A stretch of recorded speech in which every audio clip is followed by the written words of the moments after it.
نحمده ونستغفره ونعوذ بالله من شرور أنفسنا ومن سيئات أعمالنا من يهده الله فلا مضل له ومن يضلل فلا هادي له أشهد أن لا إله إلا الله وحده لا شريك له وأشهد أن محمدا عبده ورسوله صلى الله عليه وعلى آله وصحبه وسلم تسليما كثيرا. Alhamdulillah, kita bersyukur kepada Allah Subhanahu wa taala yang telah memberikan kita kenikmatan pada pagi hari ini sehingga kita bisa menambah lagi ilmu-ilmu Islam, wawasan-wawasan Islam. Kita berharap semoga setiap ilmu yang kita pelajari, ilmu yang bermanfaat, terutama ilmu usul fikih ini bisa kita gunakan untuk membantah orang-orang yang memahami hukum Islam secara sesat, ya, secara liberal. Ya. Seringkali pemahaman liberal atau pemahaman Syiah atau pemahaman yang melenceng itu bisa kita bantah dengan kaidah-kaidah usul fiqh, ya. Dengan kaidah-kaidah usul fiqh. Karena mereka biasanya juga pakai logika, maka ilmu logika dalam Islam itu ya ilmu mantik, ilmu usul fiqh, ilmu kalam. Dan usul fiqh itu bagian dari ilmu logika, ya. Bagian dari ilmu logika, karena usul fiqh itu bagian dari ilmu bahasa juga. Semua diambil dari ilmu bahasa, ya. Jadi, oh ini ucapan ini bisa ditakwilkan atau tidak ditakwilkan. Oh ini majas atau tidak. Ini apa namanya? Ini khos atau am. Oh ini mujmal atau mubayyan. Oh ini mutlak atau muqayyad. Itu semua bagian dari ilmu bahasa. Itu semua bagian dari ilmu bahasa. Meskipun ya, tidak semuanya ilmu bahasa. Ilmu hadis pun masuk, ya, ke dalam apa namanya? Ilmu hadis masuk ke usul fikih juga ada. Ilmu nasih dan mansukh misalnya. Nasih dan mansukh itu kan ilmu hadis, ya. Kapan nasih, kapan mansukh apabila kita belajar mustalah hadis. Tapi di usul fiqh pun juga dipelajari. Kenapa dipelajari? Karena untuk menentukan suatu hukum. Hukumnya sudah mansukh atau belum. Apabila hukum sudah mansukh, ya maka ya tidak bisa dipakai gitu, ya. Dan seterusnya. Eh, Orang-orang Syiah menafsirkan bahwa namanya wudhu itu tidak perlu membasuh. Tidak perlu apa? Tidak perlu membasuh. Apa yang tidak perlu membasuh? Tidak perlu membasuh kaki. Jadi cukup diusap saja.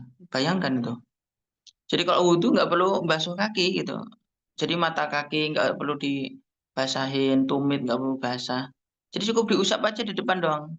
Ya di kaki depan itu. Bisa nggak kita bantah dengan usul fikih? Bisa.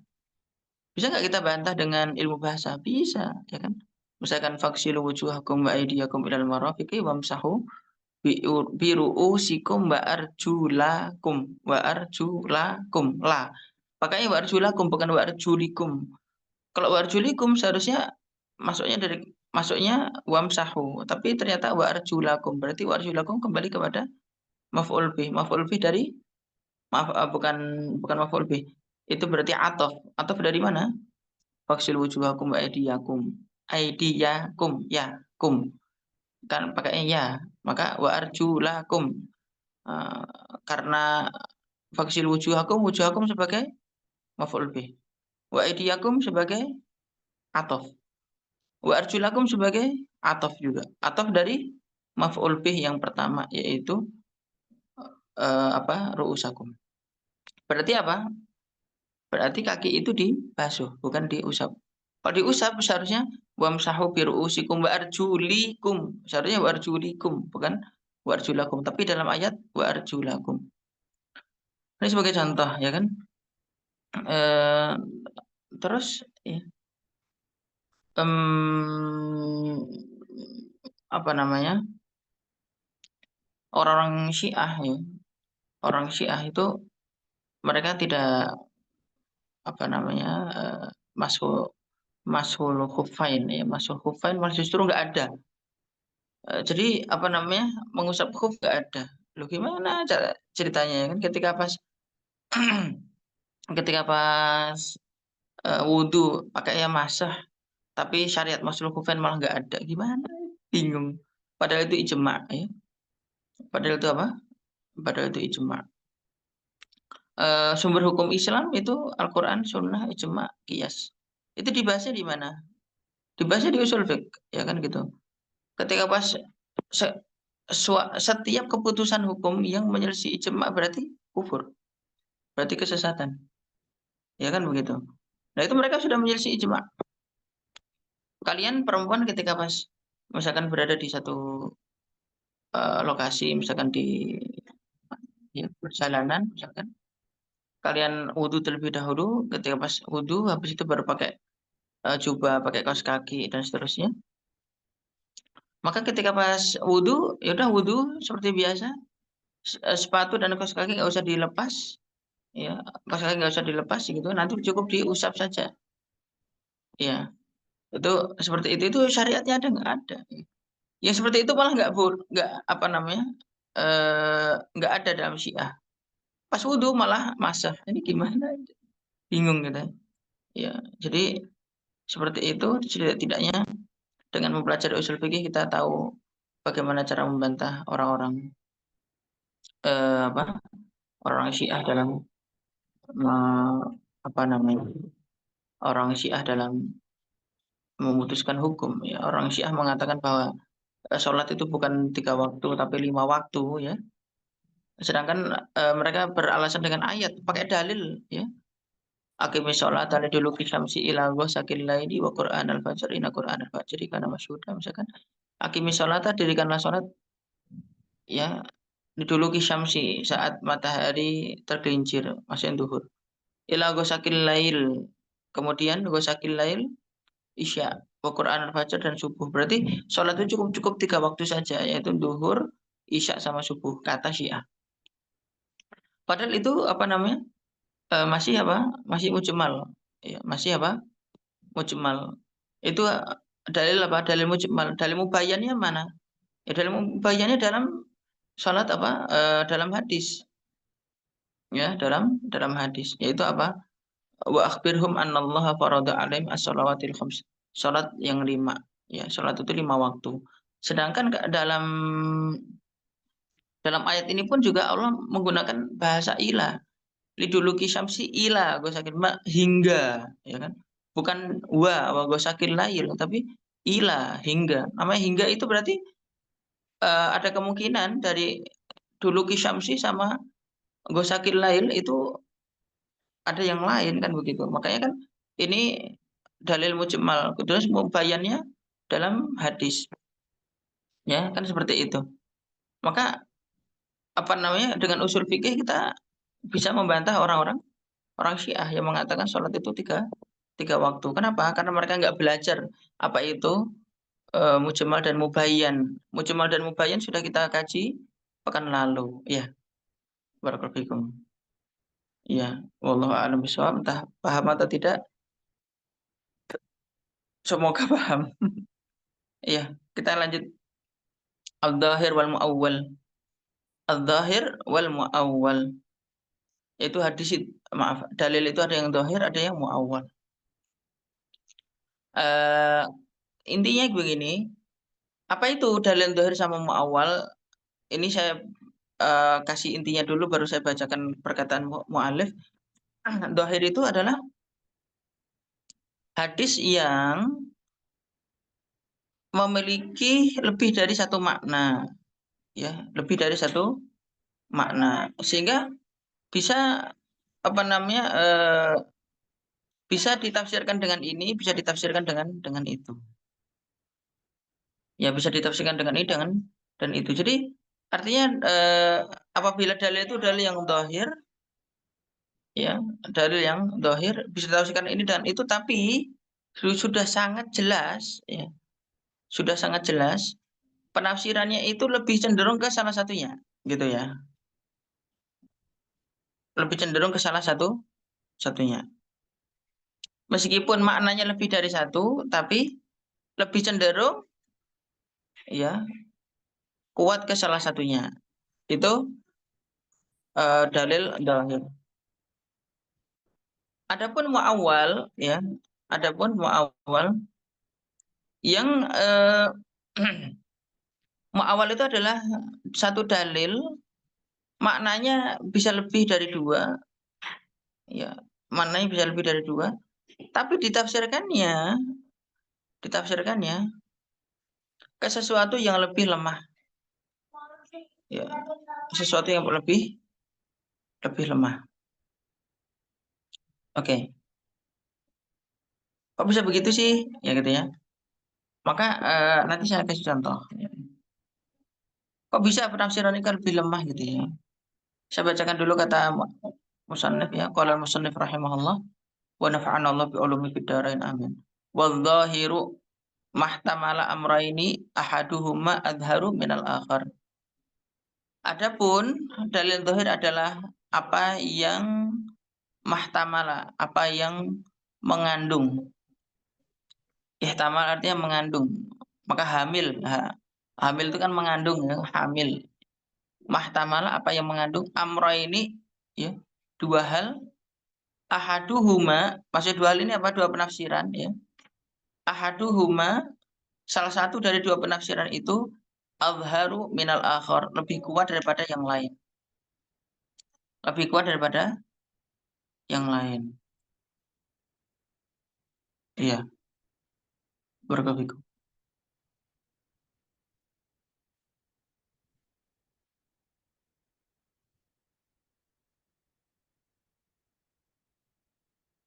Ya.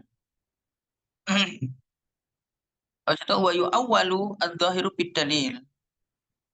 Dan yang dohir itu ditakwilkan dengan dohir.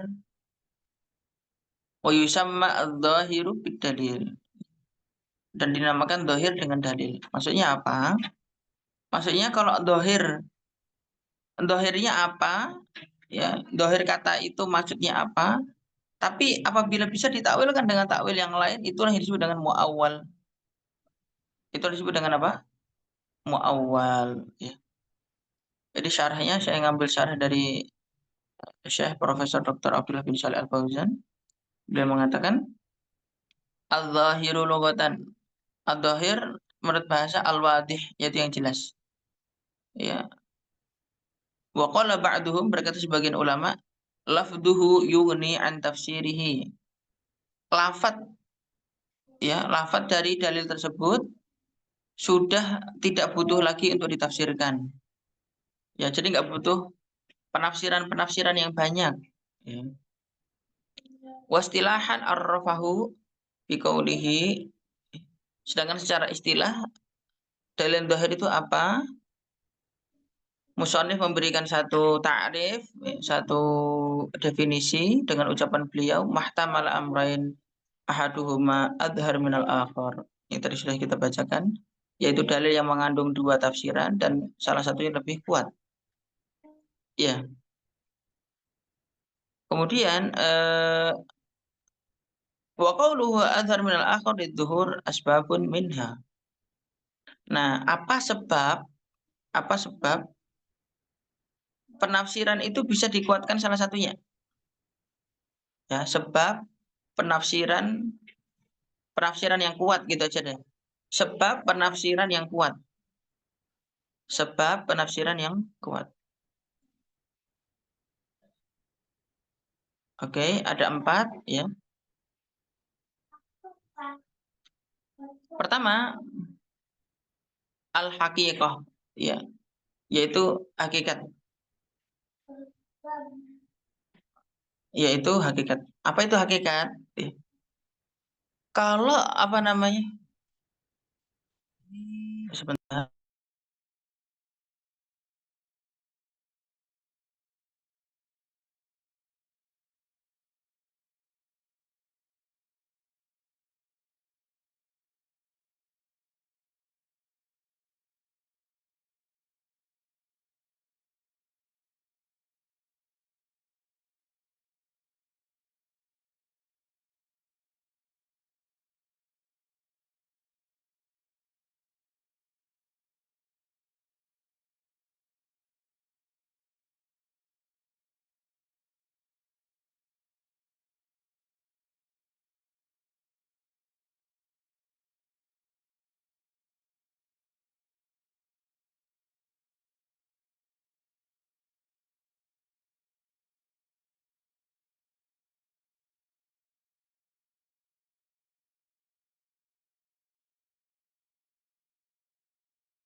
Oke, kita lanjut. Ahmad barakallahu fikum.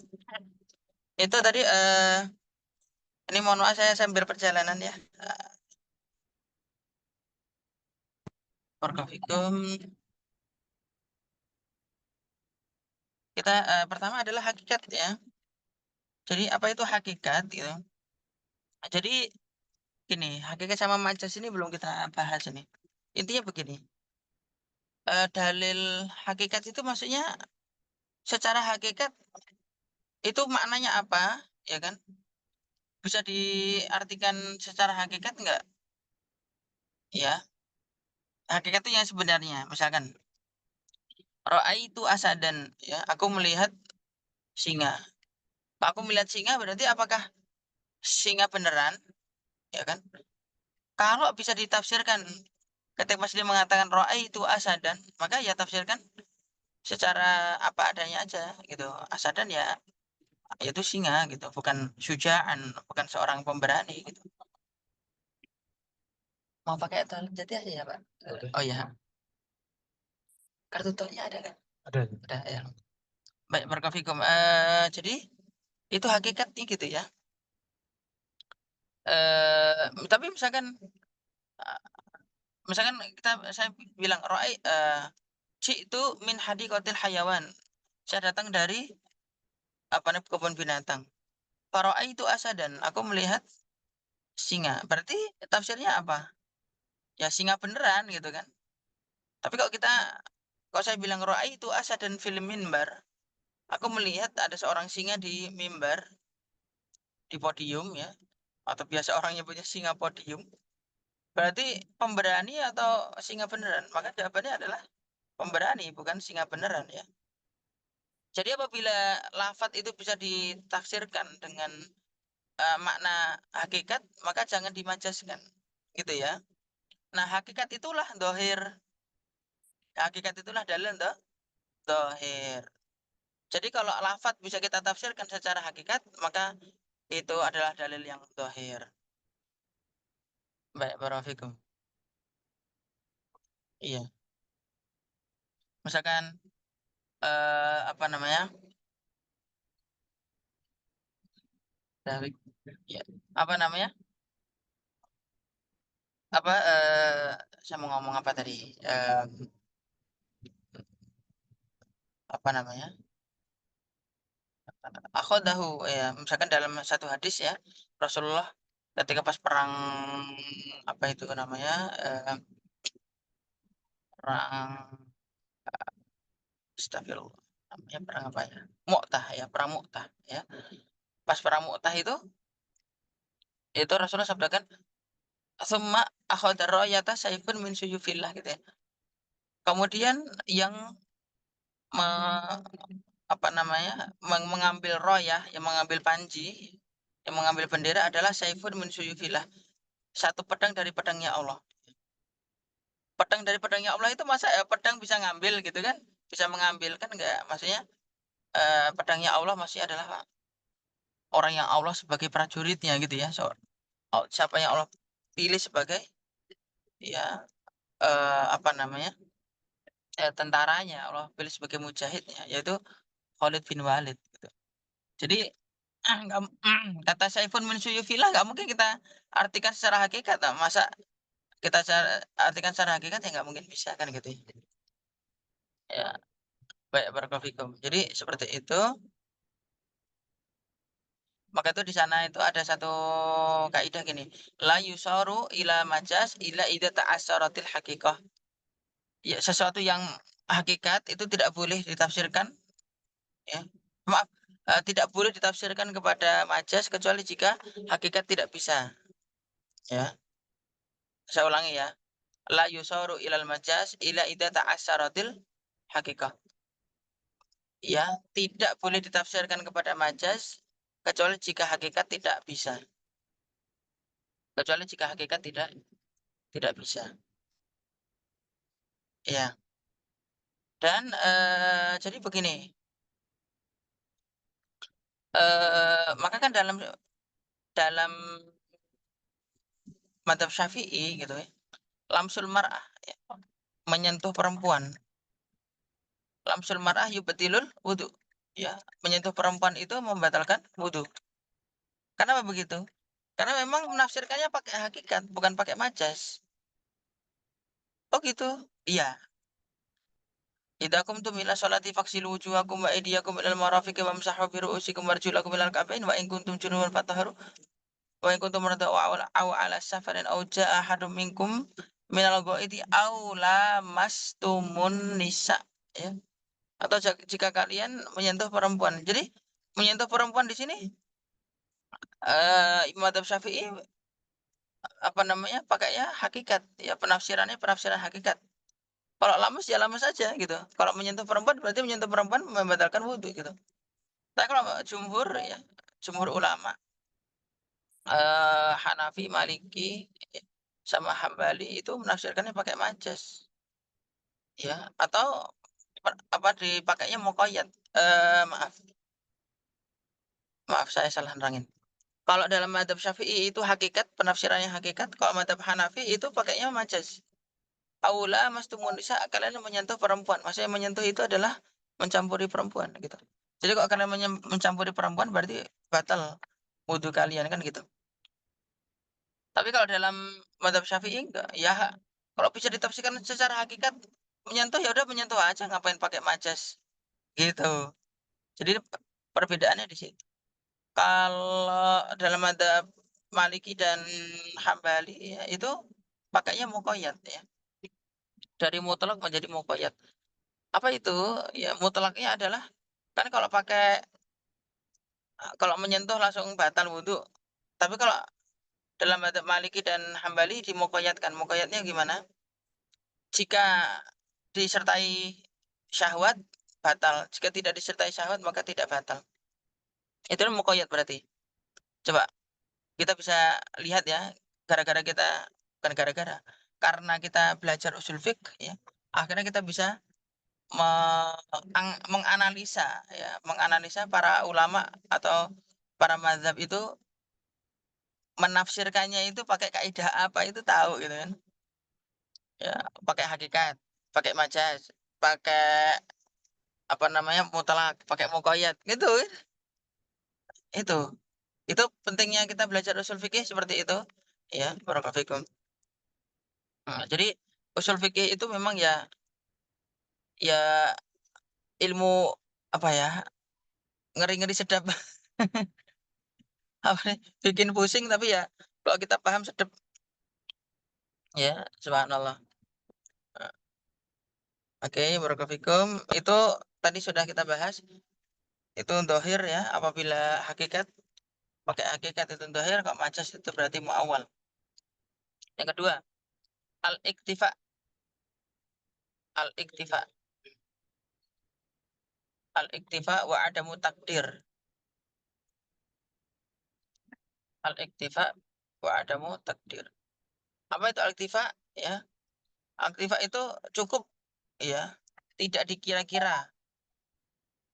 Cukup dan tidak dikira kira-kira. Jadi kok dalil itu ya nggak usah perlu pakai perkiraan, ya berarti itu apa? Berarti itu dhahir gitu ya. Nggak perlu muawal gitu. Nggak perlu nggak perlu apa namanya, aktiva begitu itu. Ya. Maka itu kan misalnya sok ya, nisfu sok ya, setengah sok. Loh kalau dulu nisfu sok ya udah nisfu sok kan gitu ya. Nisfu sok ya, nisfu sok. Kalau bisa iktifa dengan gitu tidak perlu diperkira-kira, ya udah pakai nisfu sok zaman dulu ya, nisfu sok zaman dulu gitu kan. Tapi kalau sekarang ini ya sekarang udah nggak pakai lagi kilo, nggak pakai kilo lagi kilo. Pakainya udah kilo, pakainya liter gitu. Ya harus takdir ya, takdir itu perkiraan ya, perkiraan berapa. Nah, perkiraannya para ulama ternyata antara satu dengan lain berbeda-beda. Ada yang mengatakan 2,2 kilo, 2,2 kilo. Ada yang mengatakan 2,5. Itu nisfu sok ya. Oh, maaf, maaf, itu satu sok. Ya, satu sok ada yang mengatakan 2,2 kilo, ada yang mengatakan 2,5 kilo, ada yang mengatakan 2,7 kilo, ada yang mengatakan 3 kilo. Ya, makanya sejak 2016 sampai sekarang saya itu Kalau saya pribadi, itu udah biar hati-hati dan itu fatwa dari Syekh bin Baz dan Hay'ah Kibarul Ulama, itu 3 kilo. Makanya kalau kita ini, zakat fitrah itu ya, 1 ya kan min tamr ya, atau kalau kita nih min aruz, 1 dari nasi itu. Bukan nasi apa, beras ya. 1 berarti 3 kilo kata Syekh bin Baz, ya udah 3 kilo sejak 2016 tuh kira-kira. Sejak sekarang itu saya nggak pernah nerangin 2,5 kilo, 2,7 kilo nggak pernah, pokoknya 3 kilo udah. Ya saya ngomong sama jamaah, sama mana, murid-murid, udah pokoknya 3 kilo udah aman udah, gitu. Itu kalau pakai kilo ya.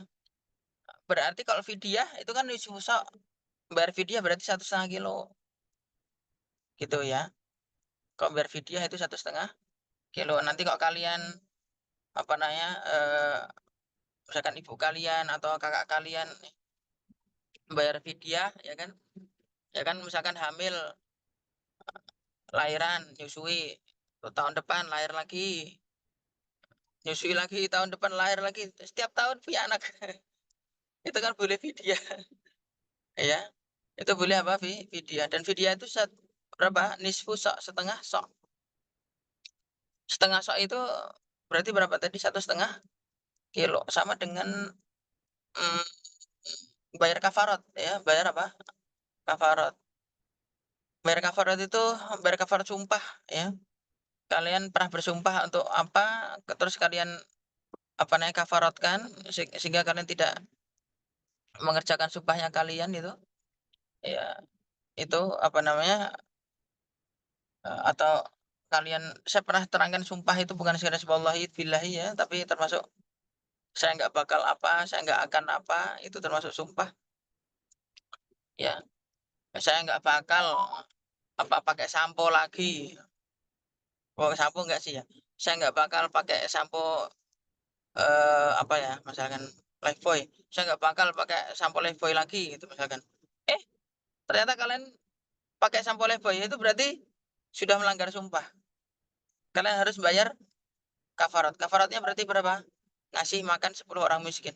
10 orang miskin, satu orangnya 1,5 kilo. Berarti kira-kira kalian harus menyediakan 15 kilo. Eh, nanti misalkan kalau 10 orang miskin kalian cari 1,5 kilo masing-masing, kalian kasih 1,5 kilo, boleh.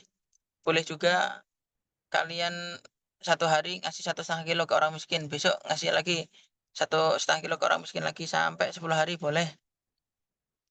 Ke orang yang berbeda-beda boleh, ke satu orang yang sama boleh. Ya, nanti kalau, apa namanya, Majelis Tarjih Muhammadiyah membolehkan 15 kilo langsung blek, ke satu orang miskin boleh ya. Ya karena 10 hari lagi kan insya Allah juga tetap masih miskin gitu. Makanya hukumnya boleh.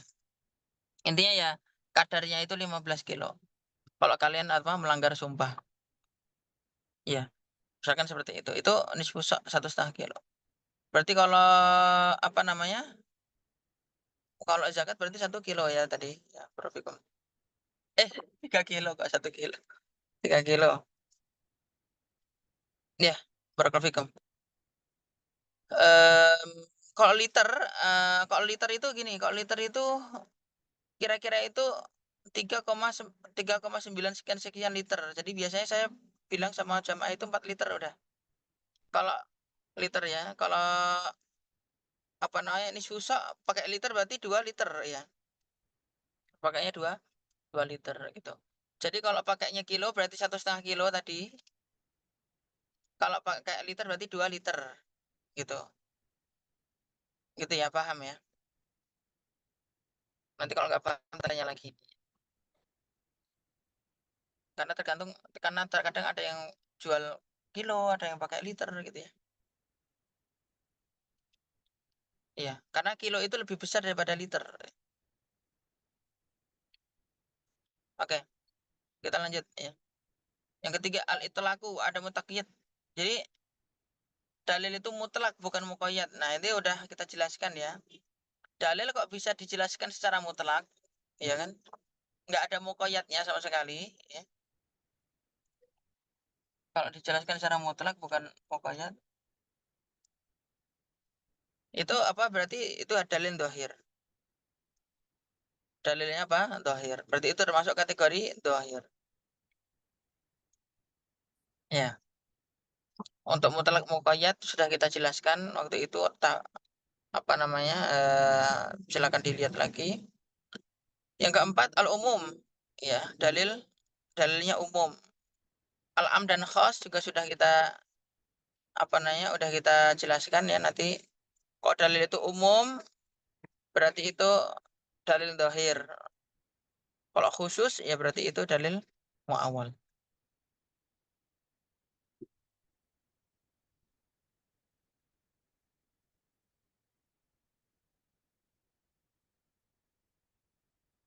Oke,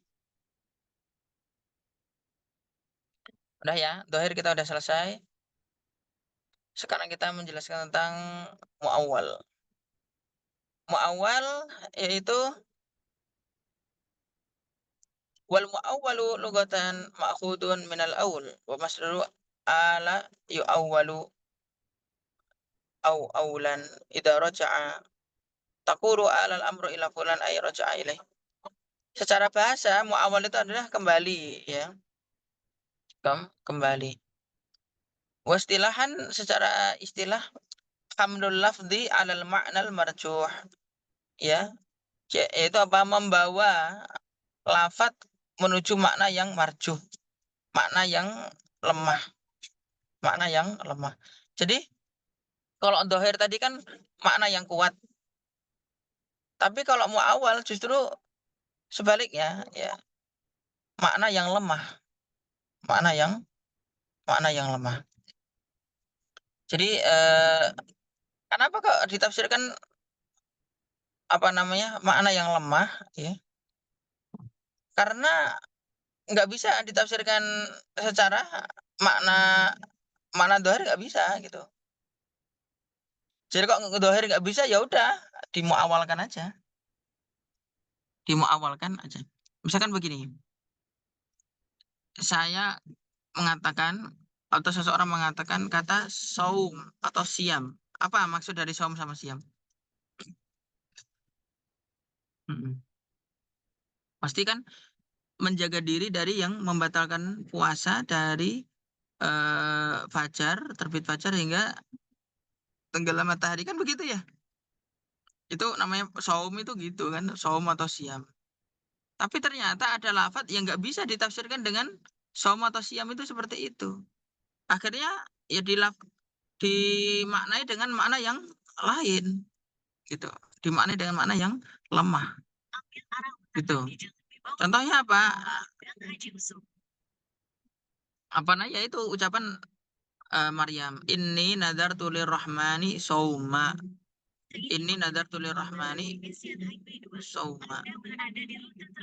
Aku bernadar kepada Allah untuk puasa. Sauma di sini ternyata bukan puasa apa?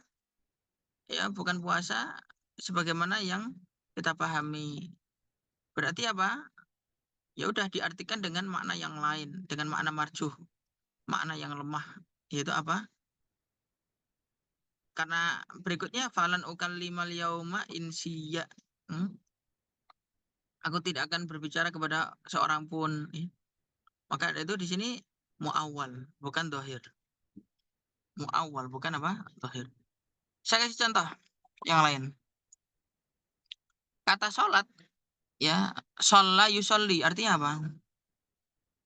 Artinya sholat, ya kan? Al-musolli, artinya orang yang sholat.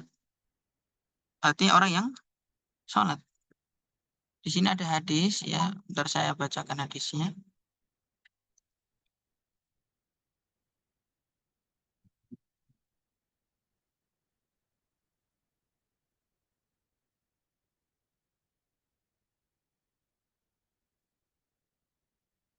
Nggak ada.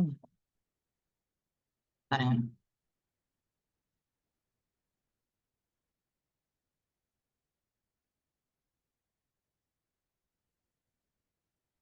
Eh, Utubati. Utubati.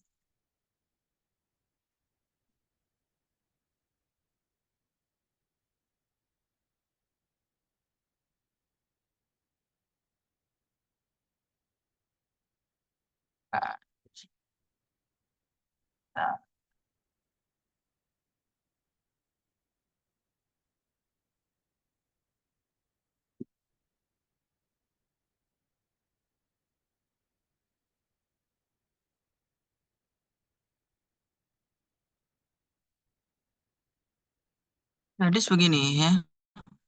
Rasulullah itu mengatakan acil ta ayyuhal musalli dan nggak mungkin kita artikan sebagai apa namanya orang yang sholat.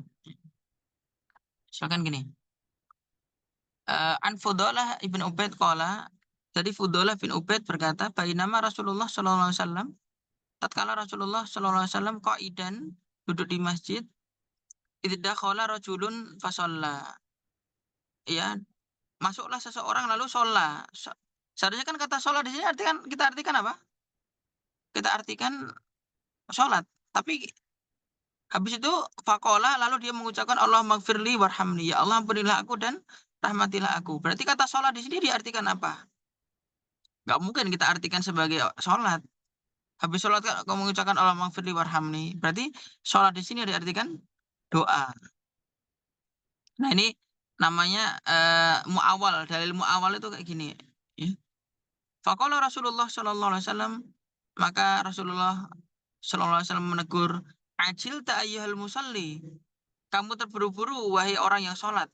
Bukan orang yang sholat kan berarti apa? Ada yang misal di sini berarti wahai orang yang berdoa. Idza shallaita, jika kamu sholat, apakah sholat di sini sholat? Jika kamu berdoa, faqa'ata, kamu duduk, fahmadillah bima huwa ahluh. Ya, eh, memujilah Allah sebagaimana kemuliaannya. Wa sholli alayya, bersalawatlah kepadaku, tsumma du'uhu, lalu berdoa. Faqala, berkata Fudulah, tsumma shalla rajulun akhar. Kemudian ada orang lain lagi, sahabat yang lain ada yang berdoa pada dalik. Setelah itu fahamidallaha, dia memuji Allah wa ala nabi dan bersalat kepada Nabi sallallahu alaihi wasallam. Faqala lahu Nabi sallallahu alaihi wasallam, berkata Nabi kepadanya, ayyuhal musalli, wahai orang yang doa, ud'u tujab, berdoalah niscaya kamu diijabah, ya. Nah, ini contoh lain dari apa? Dalil dohir. Dalil dohir. Dalil muawal. Karena makna muawal. Makna dohirnya apa? Makna dohirnya adalah, ya hakikatnya sholat yusoli itu kan sholat gitu ya.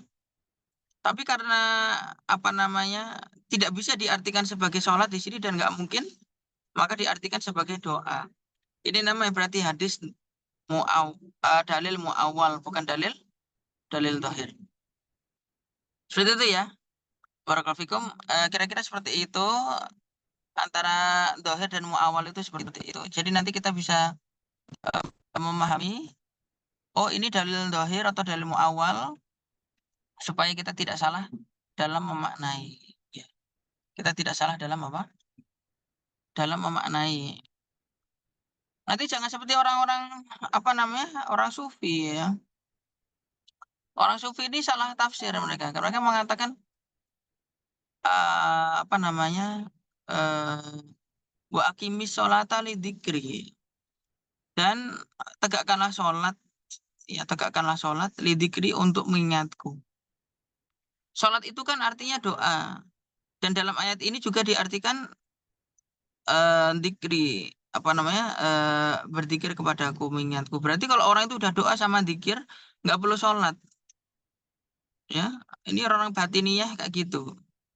Jadi maka sampai ada kelompok kelompok iling. Maksudnya itu kok udah apa? Udah dzikir, udah sholat, maaf, udah doa maka nggak perlu lagi sholat. Ini gimana ceritanya ya kan? Ya kalau sesuatu itu eh, ini mereka langsung menafsirkannya secara muawal. Seharusnya kan dohirnya dulu, dohirnya kok akimi sholata itu tegakkanlah sholat, ya berarti harusnya sholat ya. Nah mereka nggak belajar usul fiqh ya, maka langsung ke muawal dulu. Padahal kan sesuatu harus dohir dulu sebelum muawal. Ya barakallahu fikum. Ini karena nggak belajar usul fiqh. Oke ya barakallahu fikum, mungkin itu nggak usah banyak-banyak. Atau jangan-jangan udah kebanyakan, ya udah kebanyakan pusing usul fiqh. Astagfirullah. Oke, barakallahu. Silakan Ahmad, jika ada pertanyaan dipersilakan. Barakallahu.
Oh. Di sini ada pertanyaan, Afan Ustadz izin bertanya, apakah pembesar negeri yang jahat termasuk takdir? Seperti yang ada di dalam Quran, surah Al-An'am ayat 123.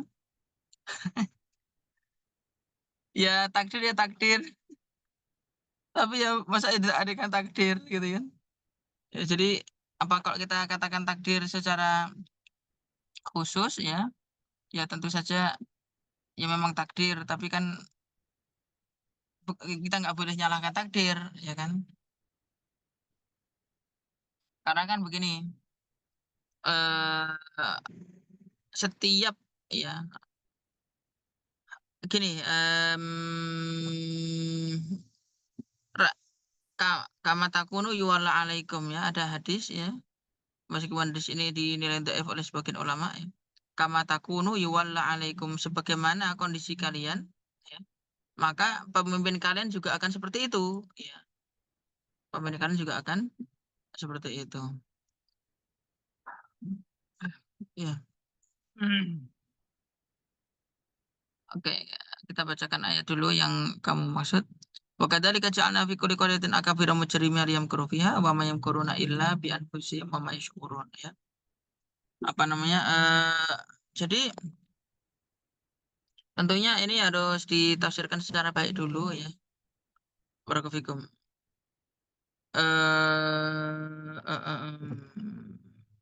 Oh, ini kaitan dengan orang Quraisy ini. Terkaitan dengan orang Quraisy, ini orang musyrikin Quraisy. Jadi ini kaitannya dengan dengan negeri ya. Negeri apa namanya sana waktu Rasulullah SAW apa namanya menghadapi orang-orang Quraisy yang ada di apa Mekah ya. Itu akabiru mujrimiha ya, orang-orang Mekah semuanya pembesar-pembesarnya kan buat makar. Buat makarnya apa? Memusuhi Rasulullah SAW. Itu kaitan dengan gitu. Ini jangan diartikan bahwa setiap negeri berarti setiap negeri berarti apa namanya pemimpinnya adalah orang-orang mujrimin semuanya. Jangan diartikan seperti itu. Nyatanya kan ya apa namanya dalam sejarah ya ada aja. eh Rasulullah SAW pernah apa namanya mem- memuji ya Raja Najasyi. Raja Najasyi kan adil gitu. Raja yang adil, raja yang baik, raja yang adil. Terus Anushirwan, ya Anushirwan ini raja di sana di Persia juga adil gitu. Artinya ada aja negeri apa raja-raja yang adil itu ada aja gitu. Sedangkan kalau ayat ini lebih eksplisit ya, itu ke orang-orang Quraisy ya. Karena orang-orang Quraisy ketika pas didakwai sama Nabi SAW ya nggak mau mereka gitu. Mereka nggak mau gitu. Malah bikin makar, malah bikin apa namanya apa namanya ya musuhin Nabi lah ya. Barakallahu fikum. Suatu ketika Abu Ja'far Al-Mansur Abu Ja'far Al-Mansur ini dinasti Abbasiyah ya, salah satu pemimpin di dinasti Abbasiyah yang termasuk ya bisa dibilang dolim ya. Kan nanti kalau di Abbasiyah yang nggak dolim itu kan ya Harun Ar-Rasyid itu kan yang paling adil kan Harun Ar-Rasyid. Kalau di Bani Umayyah itu Umar bin Abdul Aziz ya. Kalau di Bani Umayyah Umar bin Abdul Aziz, kalau di Bani Abbasiyah Harun Ar-Rasyid itu. Namanya juga Ar-Rasyid, Harun Ar-Rasyid, Ar-Rasyid yang lurus ya. Tapi kalau Abu Ja'far Al-Mansur itu termasuk yang gimana ya? Jahat lah ya, ada jahatnya lah gitu. Eh apa namanya? Sampai begini. Satu ketika Abu Ja'far Al-Mansur itu pernah ditanya, wahai raja gitu ya. Kenapa kok Anda itu jahat gitu sama rakyat Anda sendiri? Ternyata apa dijawabnya gini. Kama takunu yu'ammar alaikum. Kama takunu yu'ammar alaikum. Sebagaimana kondisi kalian, kalian juga akan dipimpin seperti itu juga. Maksudnya apa? Ya, maksudnya adalah jika kalian dolim, ya kalian rakyatnya adalah rakyat yang dolim, maka pemimpin kalian juga dolim. Jika rakyatnya suka nipu, ya berarti pemimpinnya suka nipu nanti. Tapi kalau rakyatnya soleh-soleh, nanti ya masuk. Maka ada rakyatnya nggak ada. Nah, coba kita lihat. Wakadzalika nuwalli ba'dadz dzalimin ala ba'd. Nah, lihat dulu. Wakadzalika nuwalli.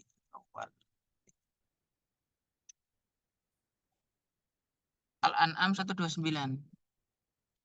Wakadzalika nuwalli ba'dadz dzalimina ba'dam bima kanu yaksibun. Tuh, coba perhatikan ayatnya.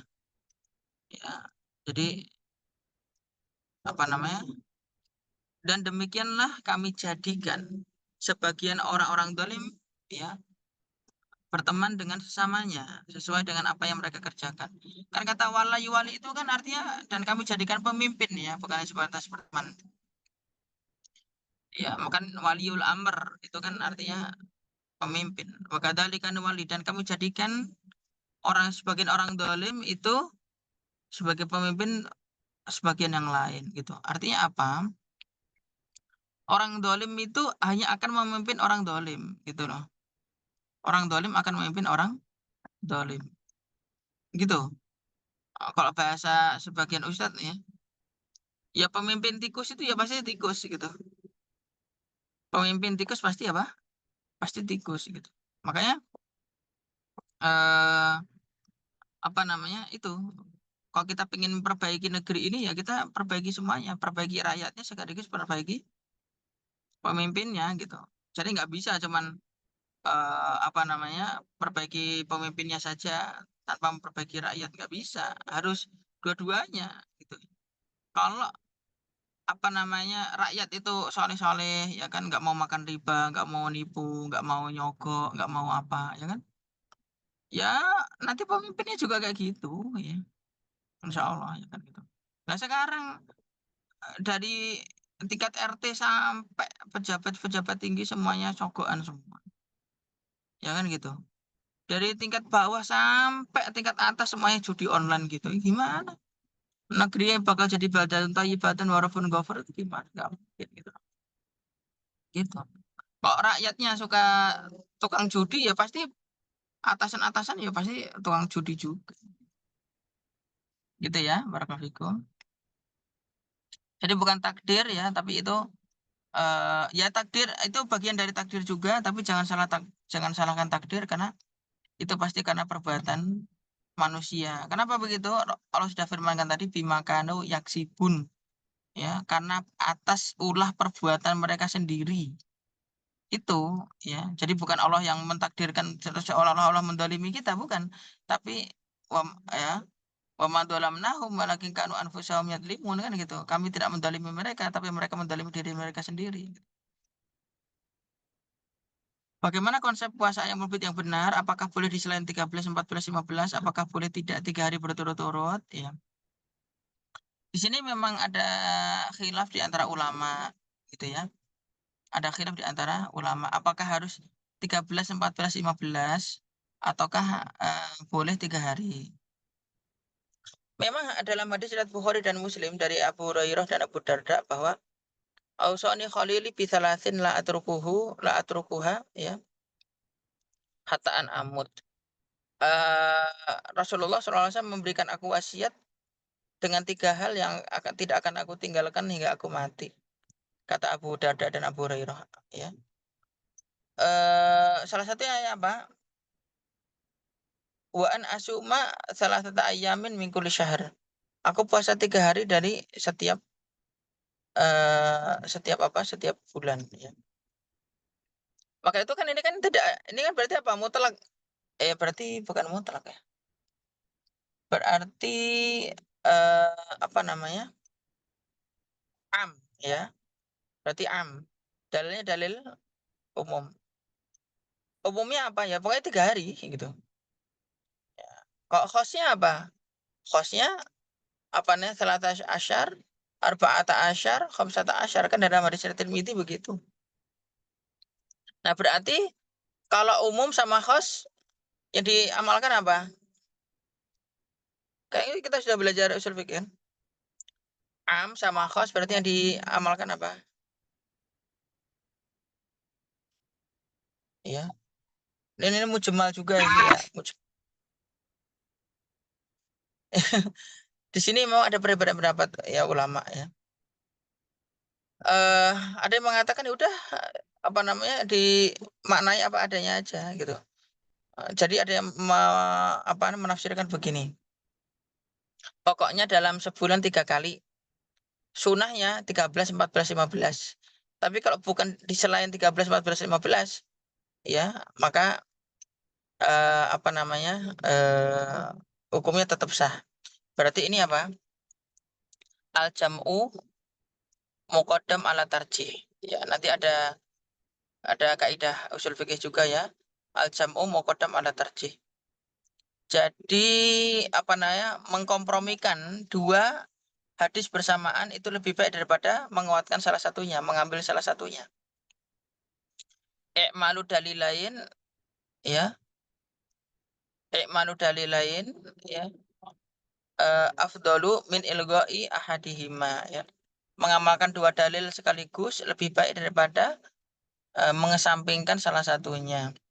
Kan dalilnya kan ada 2 kan tadi. Ada yang umum, ada yang khusus. Nah, ini sebagian ulama menafsirkan ya udah kita kompromikan aja. Berarti kalau tiga 3 hari boleh kapan aja, tapi kalau sunahnya ya 13, 14, 15. Ada yang ini ya enggak ya harus 13, 14, 15 karena kan kalau am sama khos ya diamalkan yang khos. Ada yang mengatakan lah kalau apa namanya bisa diamalkan secara umum ya secara umum sedangkan khosnya itu tidak ada penekanan ya secara umum juga sah dan nggak apa-apa gitu ya. Jadi ala kulli hal barakallahu fikum, di sini ada perbedaan pendapat ulama ya. Kamu mau misalkan tanggal 10, 20, sama 30 misalkan, itu sah. Kamu tanggal 7, tanggal 17, sama tanggal 27, sah, gitu ya. Tapi gini, apa namanya, gini, apa ya, jalan keluar dari itu semua, berusahalah untuk 13, 14, 15 aja, ya. Karena 13, 14, 15 tidak ada perbedaan pendapat, ya kan? Pasti sah gitu. Kok 13, 14, 15 itu pasti sah. Maka itu sebaiknya 13, 14, 15, tapi ketika pas misalnya dari 13, 14, 15 itu ada yang kita undur, ya kan? Karena misalkan ada tamu, ada apa, ya udah nanti digantinya hari yang lain. Nggak apa-apa, nggak masalah. Ya gitu ya. Itu jalan keluarnya wallahu a'lam bishawab. Hmm, mm, mm. Apa Ustaz, apa tafsir dari mimpi orang yang kita kenal meninggal dunia dan apakah mimpi itu termasuk ke dalam kategori mimpi buruk yang tidak boleh diceritakan orang lain? Ya, salah satu metode penafsiran ya pemimpi ya, salah satu metode tafsir mimpi adalah menafsirkan dengan sebaliknya ya. Apabila kita ini bermimpi ada yang meninggal dunia berarti berarti umurnya tambah panjang. Ya, tafsirnya dengan tafsir sebaliknya. Karena kita tidak boleh menafsirkan dengan tafsir yang buruk. Tafsirkan dengan sebaik-baik tafsir. Nah, di antaranya adalah kata para ulama, metodenya adalah penafsiran sebaliknya. Jadi seperti itu. Em, apa namanya? Misalkan mimpi ya nenggak racun. Ya, mimpi nenggak racun. Berarti apa? Ya, apa namanya? Tafsirnya apa? Oh, berarti bakal minum minum sehat nih gitu. Tafsirkan aja sebaliknya. Gitu ya. Pokoknya setiap mimpi yang buruk tafsirkanlah dengan tafsir sebaliknya. Itu kata para ulama. Kemudian apabila apa namanya? Ada orang yang kita kenal terus meninggal dunia gitu ya. Pertama kita tafsirkan seperti itu ya. Tapi karena ini mimpi yang tidak baik, ya, jangan cerita-ceritakan kecuali orang yang amanah, jujur, soleh dan tidak ada dengki. Ya. Soalnya kalau apa namanya disebar-sebarkan nanti kemudian akhirnya diterima oleh orang yang mendengki, akhirnya ditafsirkan, oh ya berarti bakal cepat mati. Akhirnya nanti apa namanya bisa terjadi ya. Mimpi itu tidak boleh ditafsirkan oleh orang yang dengki. Sekalinya orang dengki ngomong, ternyata dia punya ain, naudzubillah min dzalik, itu akan terjadi. Khawatirnya seperti itu. Gitu ya. Barakallahu masih ada pertanyaan lagi?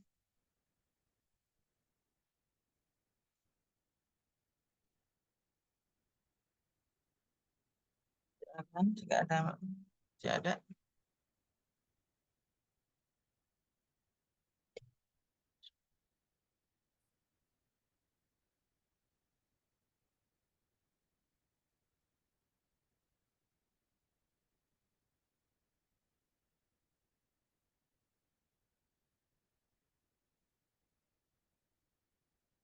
Ini asrama Kelut sama asrama Mozart ini kalau ditutup gitu biasanya sambil ngetik ya.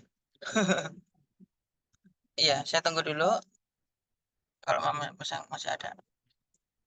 Allah Akbar. Kemarin rencana mau ke ini sih satu.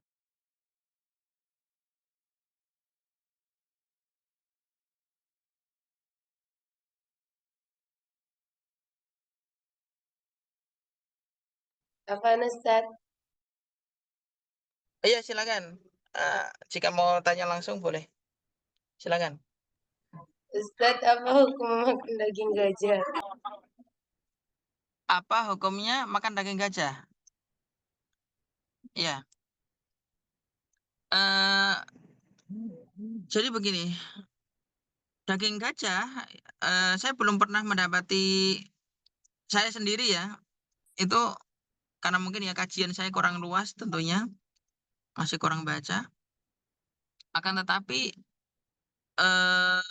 Al-Imam Ibnu Hazm ya rahimahullah rahmatan wasi'ah itu memfatwakan dengan fatwa haram gitu. Memfatwakan dengan apa? Fatwa haram.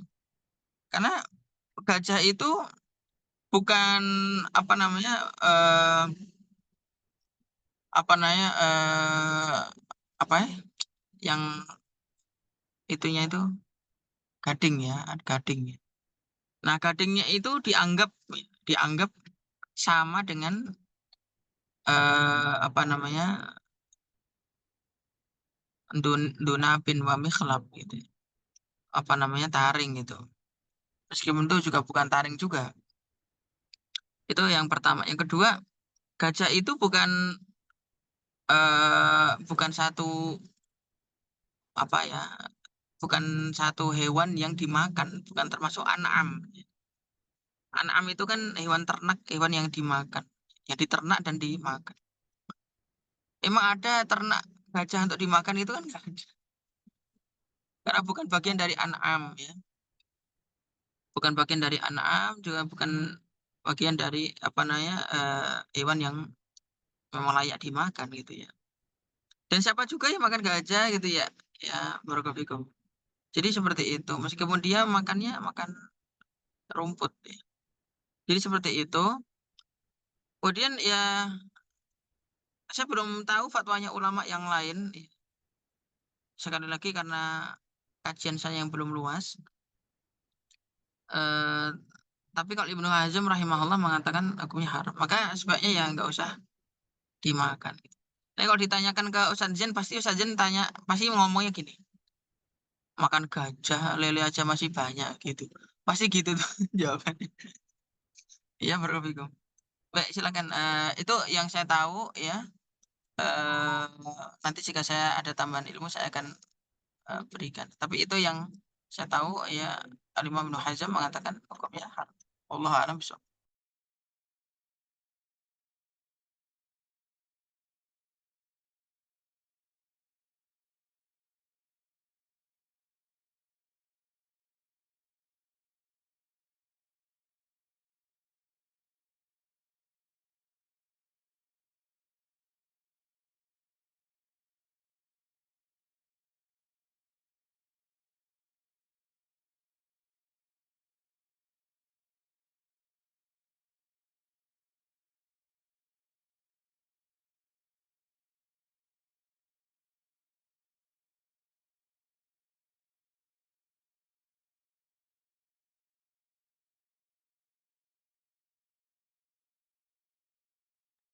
Oke, Ustadz, bagaimana hukumnya apabila ada seseorang yang sholat sendirian di belakang dengan maksud menunggu makmum yang lain?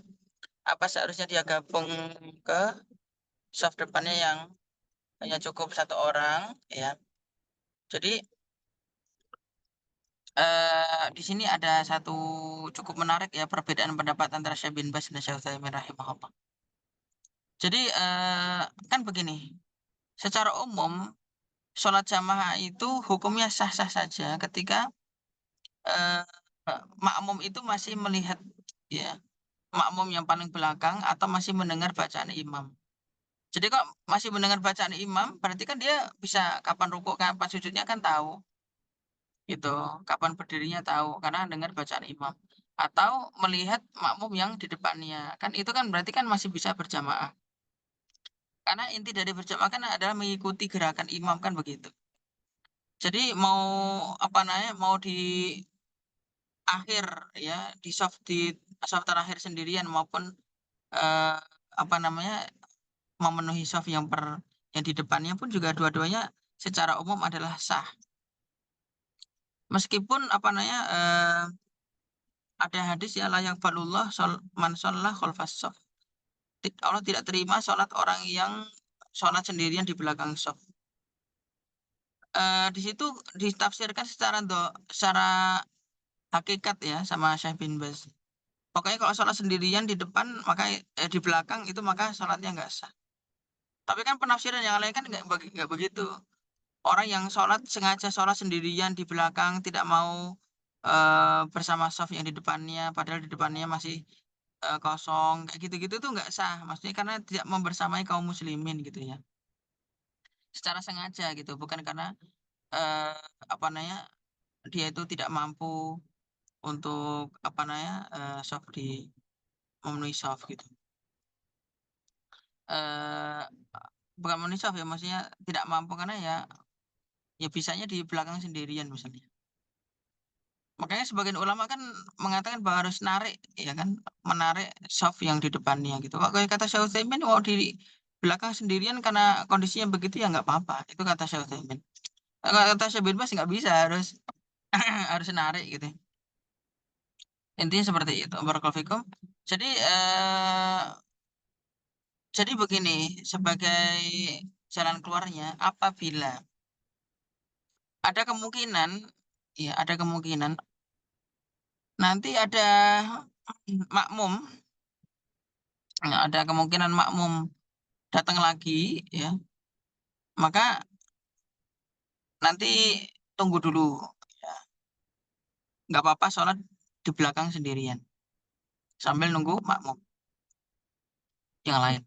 Tapi apabila ya kan kira-kira udah nggak ada lagi, ya udah cukup penuhi saja ya, shaf yang di depannya. Karena dalam hadis dikatakan man wasolah shaf wasolahullah. Ya, siapa yang menyambung shaf maka ya apa Allah sambung dia dengan rahmatnya. Wasolahullah bi rahmatih. Allah sambung dia dengan rahmatnya. Ala kuliah seperti itu ya, barakallahu fikum. Eh, Intinya seperti itulah ya. Mau di belakang shaf sendirian pun selama masih intinya ya masih lihat shaf di depannya nggak apa-apa. Masih sah. Wallahu alam. Masih ada lagi?